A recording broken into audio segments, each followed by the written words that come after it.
Hola a todos, ¿cómo están? Esta es la semana 31, este es el día 2, martes de español. Y para esta semana estamos trabajando sobre un tema que es muy sutil, pero a mí se me hace muy bello, que es acerca de la presencia. Entonces ayer, aunque suene medio extraño, hicimos este montículo de tierra y hoy vamos a ver cómo resolvemos esta nueva temática. Gracias, chao. Bueno, listo, comenzamos. Esta semana vamos a trabajar en un tema que a mí se me hace súper bonito. Ayer decía que es un tema que tiene como un origen muy personal dentro de mi carrera y yo les comentaba que es algo que yo me puse a pensar en el momento en el que murió mi papá y yo me puse a pensar en la presencia de él, pero me puse a pensar en la presencia más como la evidencia de su ausencia. Entonces, un ejemplo súper sencillo para explicar de lo que estoy hablando es que yo me acuerdo que yo me levantaba y veía la cama de mis papás destendida cuando los dos estaban ahí y duraba destendida pues un buen tiempo hasta que se tendía la cama. Y me acuerdo que después de que muere mi papá, el lado de la cama de mi papá estaba súper tendido, o sea, súper limpio, la sábana así totalmente como templada y el lado de mi mamá, únicamente el lado de mi mamá era el que estaba descendido y la almohada ya estaba deformada de haber como dormido sobre ella toda la noche. Ese hemisferio inmóvil de la cama me hizo entender muchísimo que mi papá pues ya no estaba ahí y siempre pensé que esa era una imagen súper fuerte. Incluso pues yo traté de hacer unas pinturas como de la cama de mis papás, pero ni fui capaz de terminarlas. Pero era un tema que me gustaba muchísimo, el hacer una reflexión acerca de presencia. Y siempre que pensaba, bueno, puedo hacer una obra que más o menos gire en torno a eso, siempre decía, bueno, sí me gusta, pero quizás la conexión que tengo con el tema de pronto es un poquito emocional, entonces no sé si me pueda salir de ahí. Y yo quería ver si podía explorar como otros aspectos y otras definiciones quizás que no fueran tan arraigadas en mi historia sensible, sino que quizás hablaran de una definición más pequeña. Y no lo hice, eso como que lo dejé como en veremos, lo dejé ahí, le puse un pincito y dije, no, puedo retornar a esto, pero nunca lo había hecho y dije, bueno, esta semana voy a abordar esta temática, pero voy a sentir que no tiene que ser algo que sea como súper grande. Yo creo que he reconocido que mi filosofía ha cambiado muchísimo de hace unos años para acá y que una de las cosas que más me atrae ahora es ver ecos de lo que quiero hacer, pero no en pinturas así grandilocuentes, que era como lo que yo asociaba como la gran pintura antes, sino que en cosas pequeñitas, cosas como casi que pasan desapercibidas. Entonces, ayer hablaba que entendía esta noción de presencia como casi un artificio humano. Entendía nuestra presencia, digamos, nuestra presencia como especie, como una acción que tomaba lugar en un espacio específico, en un tiempo específico, y que esa acción tenía un efecto particular. Ayer hablaba de cómo yo llevaba a Samu a entrenamiento de fútbol y lo llevaba al colegio y el colegio de Samu es mi mismo colegio y es un colegio que se ha mantenido congelado en el tiempo y es un colegio que no tiene gran cosa, o sea, las instalaciones no han cambiado, no es un colegio que construyó cosas nuevas, no, o sea, literalmente ese colegio, si mi hermano fuera, y mi hermano es mayor que yo y mi hermano también asistió a ese colegio, si mi hermano fuera se encontraría con los mismos pupitres con los que él estudió en primaria. Entonces, ese colegio tiene esa calidad de estar atrapado ahí en el tiempo. Y una de las cosas que sí, quizás, digamos, ha cambiado es que lo que era antes un potrero, un campo súper grande así de puro pasto, pues ya está medio arregladito, pero sigue siendo pasto, sigue siendo un lote súper grande de pasto en el que uno puede jugar fútbol y puede correr y puede echarse ahí a dormir, o sea, hacer lo que quiera, pero es puro pasto. Yo contaba ayer que caminaba un día y me topé con este montecito de tierra y yo me puse a contemplar como la naturaleza de ese montículo de tierra que había sido como sacada con pala y que la habían puesto ahí y seguramente después iban a volver a echarla en el hueco de la que habían sacado o la iban a transportar a algún lado, lo iban a echar en una volqueta para que se llevaran la tierra, o sea, no era tampoco un monte de tierra gigante, pero era un montículo así súper bonito de tierra, una mini montañita de tierra. Y yo pensaba en la artificialidad de ese montículo de tierra y decía, qué lindo que este montículo, que aunque está haciendo eco de lo que naturalmente está ahí, o sea, de tierra, la tierra que nosotros asociamos con la naturaleza, está haciendo sí eco de esa naturaleza, pero es también artificial, es una acción artificial. Su existencia es una reorganización humana, es un esfuerzo de un ser humano por decir, voy a sacar esta tierra de acá para llevarla, para desplazarla hacia este otro espacio y crear esta montañita de tierra. Entonces hablaba de esas dos cosas y a mí se me hacía súper bonito que tuviera esas dos naturalezas, la que hacía eco de algo natural y la que denotaba un ejercicio, una acción que apuntaba a una artificialidad generada por el ser humano. También decía ayer que lo que más me interesaba de esa presencia, de esa presencia que quizás es invisible, porque estamos hablando sí de la presencia de ese montículo y la presencia quizás temporal de ese montículo, pero también de la presencia de aquel que hizo que ese montículo existiera. El acto que acompañó la presencia de ese ser humano fue el de desplazar esa tierra de un sitio a otro. Yo hablaba como me gustaba pensar que mi presente, que ese momento en donde yo reflexionaba acerca de esta montañita de tierra, también quizás hablaba de un pasado, porque entendía el origen de este montículo de tierra como una acción previa de otro ser humano, y también pensaba en el futuro porque decía, pues, uno nunca deja un montículo de tierra ahí, o tiene que volver a tapar el hueco, o tiene que llevarse la tierra a algún otro lado, pero es muy raro que uno diga, no, y ahí quedó esa montaña de tierra. Esa montaña de tierra tiene como un carácter temporal. En ese punto yo estaba viendo un objeto que me señalaba pasado, presente y futuro. Entonces, como ya más o menos definí esa presencia como un acto que tiene un efecto y que también denota un tiempo, yo dije, bueno, voy a estar súper pendiente de explorar, de cazar como ejemplos así de estos chiquiticos en mi cotidianidad. Y me topé con este. Y este es súper simple de nuevo. O sea, yo creo que todas estas cosas pueden entenderse como el montículo de tierra es un paisaje. Y lo de hoy uno puede decir, no, es una naturaleza muerta, es un bodegón y ya, chuleado. Casi que no amerita profundizar más porque ¿para qué? Es simplemente un objeto. Pero yo sí quisiera que fuera un objeto contextualizado desde la reflexión de presencia. Entonces hoy simplemente es un plato hondo que tiene un poco de papel aluminio, digamos, templado sobre el plato, lo que sugiere que pues hay algo adentro, hay algo que se preparó en algún momento ahí adentro, seguramente es algo que necesita mantenerse fresco y por eso es que se le pone ese papel aluminio.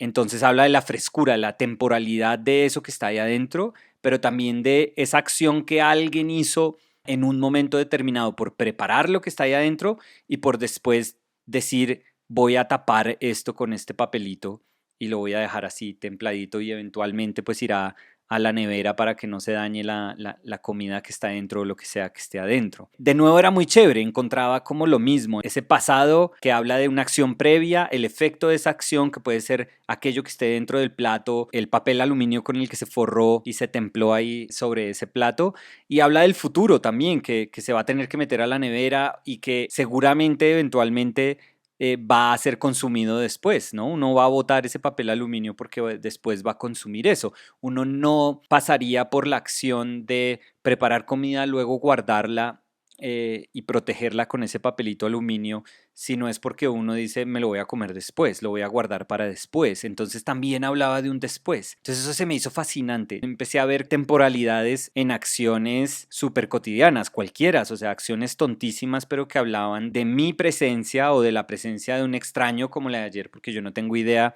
quién fue el que sacó toda esa tierra ni de dónde salió toda esa tierra, eso para mí era un misterio así súper chévere. Pero entonces pueden ser mis acciones o pueden ser acciones llevadas a cabo por un tercero que desconozco, que me señalaban eso, esa presencia de un ser humano detrás de ese rastro que quedaba, de esa evidencia que quedaba de esa acción. Todas esas claves que encontraba ahí se me hacían lindísimas. Y les voy a ser sincero, o sea, yo pienso que, de nuevo, uno podría decir, no, voy a pintar un plato y es un plato y es un bodegón y punto, chao. Y quizás uno podría decir, bueno, si estoy pintando una manzana, también hay una acción de yo haber encontrado esta manzana tirada en el suelo, si tengo un manzano afuera en mi jardín, o de pronto la compré en el mercado, o de pronto la arranqué del árbol y la llevé a mi casa y la dispuse. Desplacé esa manzana de su entorno natural natural para ponerla en otro contexto para después pintarla. Digamos que todas esas cosas pues también yo las entiendo, tienen y quizás nuestra presencia y en particular nuestra presencia como pintor que organiza un bodegón pues no es una cosa latente, o sea, es una cosa que está ahí súper presente en la imagen, que es absolutamente evidente, digamos que no es invisible. Entonces entiendo que sí, uno puede decir es un simple bodegón, es un objeto dispuesto y después pintado. Pero yo creo que la reflexión que está detrás de la escogencia de ese objeto y la manera como se observa mientras se está pintando y la contemplación que se hace durante el acto de pintura cambian totalmente la dirección que uno le da a esa pintura, por más de que sea simplemente presentar ese objeto ante el observador. Yo creo firmemente en eso. Y este objeto, pues sí, era un plato con un papel aluminio y ya, pero en vez de que yo me pusiera como en esa idea de decir, ay, voy a pintar papel aluminio, voy a ponerme en un reto súper sensible de traducir la calidad superficial del papel aluminio y tratar de entender esa esencia para pintarla, o sea, como si fuera un reto totalmente formal. No, la pintura se me convirtió en otra cosa y quizás por eso es que puedo abordar ese plato de una manera súper, súper sencilla porque lo que estoy buscando es hacer una alusión a otra cosa. Y entonces a mí, por ejemplo, me interesó muchísimo más, era que el papel aluminio sobre el plato estuviera súper templado, súper, súper templado. O sea, esa superficie con toda esa tensión era súper importante porque hablaba de ese gesto humano que tenía que haberla templado, que tenía que haberse asegurado de que quedara templada. Entonces yo dije, eso es lo que quiero pintar. O sea, no me interesa pintar el papel aluminio como, uy, sí, miren, voy a pintar papel aluminio mucho duro si logro pintar papel aluminio. No, al final eso no era lo importante, al final la calidad de ese papel aluminio templado era la más importante. El acto de haberlo templado era el más importante ahí.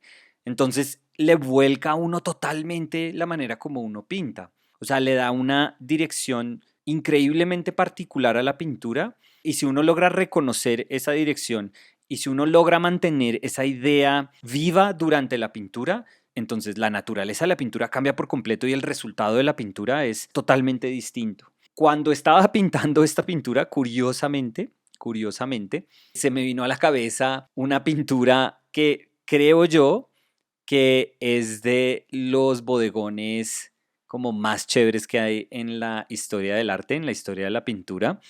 Y es un bodegón que seguramente la gente que pinta conoce, pero no es un bodegón que uno pueda decir que es como el bodegón que hizo Caravaggio, o sea, o los bodegones que hacía Van Gogh, por ejemplo, que son como un lugar común. No, este bodegón es una montaña de mantequilla que hace Antoine Volon, que es un pintor francés que pinta esto como a finales del siglo XIX, como entre los 1870 1880. Para mí es una locura de pintura porque pinta como la esencia de mantequilla y uno puede decir la grasa, que es lo que compone casi en un altísimo porcentaje la mantequilla, pues es similar al aceite de la pintura al óleo, entonces no puede decir que hay una especie de empatía, o sea que para pintar mantequilla era inevitable no acercarse a la esencia de ella cuando se está pintando con óleo. Y sí, quizás eso todo es cierto, pero no deja de ser un reto absurdo y no deja de ser una pintura, pero extraordinaria, esta montaña de mantequilla. ¿Y por qué estoy mostrando esta pintura de mantequilla de Volon? Que aunque Volon era un pintor, mmm, estudió bajo Ribot, que Ribot para mí, es uno de esos pintores franceses así como Caravallisti, de esos que siguieron existiendo hasta el siglo XIX, que era fantástico. A mí Ribot me fascina, se me hace un pintorzazo, Théodule Ribot. Entonces fue estudiante de Ribot, seguramente de Ribot sacó y aprendió muchísimo, pero era un pintor que aparentemente era muy conocido en esa época y era amigo de Alexander Dumas, era amigo de William Merritt Chase, era amigo de Corot, era amigo de Fantin Latour, era amigo de Boudin, fue amigo de Carpeaux, de Daumier, o sea, era como parte de todos estos pintores y escultores franceses que eran reconocidos durante esa época. Hiperbólicamente decían que él era como el Chardin de esa época, que, vamos,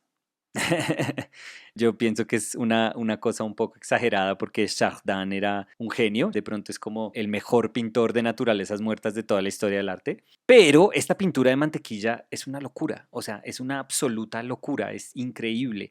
Y, Y la razón por la que creo que es increíble es que creo que habla de la producción de esa mantequilla. O sea, más allá de ser una representación naturalista súper sensible de toda esa montaña de mantequilla así fresca, recién preparada, increíble, yo pienso que a través del objeto logra hablar de cómo el objeto fue producido. Y pienso que eso es increíble. Pienso que esa es una cosa absolutamente fascinante, porque es que normalmente una naturaleza muerta pues dispone un pocotonón de objetos y el pintor los pinta y ya, pero muy pocas veces se habla del origen del objeto. Y yo pienso que en este sí se siente cómo se hizo esa mantequilla a través de simplemente una representación de ese objeto mantequilla.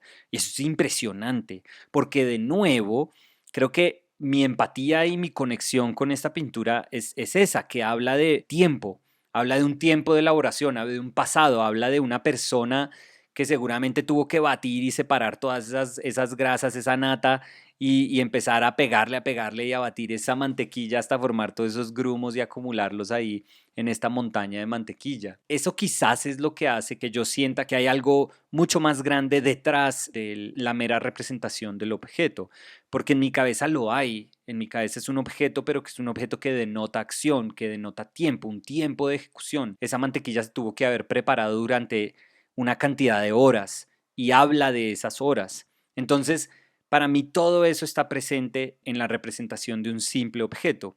Y quizás por eso hago eco de la pintura de hoy con esa pintura de Bolón, porque pienso que, pues con mi esfuerzo de hoy, que es mucho más humilde obviamente, y es una pintura mucho más simple, quizás conecté fue con esa naturaleza también de pintar algo, sí, de pintar un objeto, sí, obviamente, pero de pintar todo lo que está detrás del haber no solo dispuesto ese objeto, sino de la naturaleza misma de ese objeto, del tiempo que carga ese objeto. Y eso se me hizo fascinante. Entonces, cuando hablaba de presencia ayer, es simplemente eso, es buscar en nuestro entorno, buscar en esos pequeños momentos que componen como nuestra cotidianidad, nuestro día a día, evidencias, claves chiquiticas de por dónde pasamos nosotros, de los rastros que dejamos, de los recorridos que hacemos, de los efectos de nuestras acciones. Pienso que hoy de una manera muy calladita, súper poética, súper bonita, pues se manifiesta todo eso en esta pintura así súper sencilla. Entonces, eso es lo que vamos a hacer esta semana, continuar identificando pequeños momenticos que hablen de algún tipo de presencia. Puede ser una acción que demoró mucho tiempo, como la de la producción de esa mantequilla, o pueden ser unas acciones muy pequeñitas. Y creo que mañana vamos a hacer una de esas pinturas súper simples, súper sencillitas, que habla de una acción así que toma como solo un momentico para ejecutarse. Pero eso va a ser mañana. Entonces, muchas gracias por la compañía de hoy. Nos vemos mañana. Chao, gracias.